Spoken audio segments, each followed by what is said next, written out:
Hi guys, ఇప్పుడైతే నేనైతే నిమ్మకాయ పులిహోర అయితే చేస్తున్నాను. నిమ్మకాయ కట్ చేసుకొని ఫస్ట్ అయితే నిమ్మకాయ ఇలా పిండేసుకుందాం.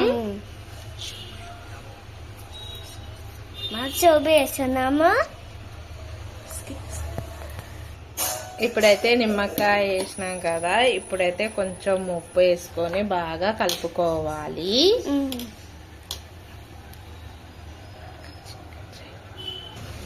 ఇప్పుడైతే స్టవ్ అయితే ఆన్ చేసుకొని పెట్టుకుందాం.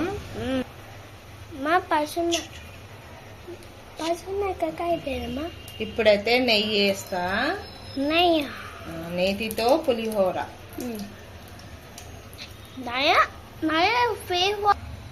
ఇప్పుడైతే జీలకర్ర, ఆవాలు, పచ్చిమిర్చి అండ్ కరివేపాకు, పల్లీలు అయితే కొంచెం పసుపు అయితే వేసినాము. పులిహోర అయితే దింపేస్తున్నాను. చూడండి ఎంత కలర్ఫుల్గా ఉందో. ఇప్పుడైతే మనమైతే ఇంకా నిమ్మకాయ పిండుకున్న పులిహోరలు అయితే వేసేద్దాం. ఇంకా అన్నం అయితే రెడీ అవుతుంది.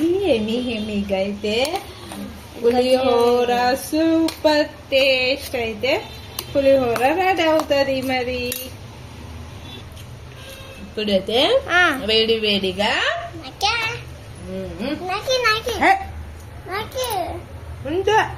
కట్ చేద్దాం. ఇప్పుడైతే వేడి వేడిగా పులిహోర అయితే రెడీపోయింది. ఈ పులిహోర మీకు నచ్చినట్టయితే లైక్ చేయండి, షేర్ చేయండి, సబ్స్క్రైబ్ చేసి పక్కన బెల్ ఐకాన్ క్లిక్ చేయండి.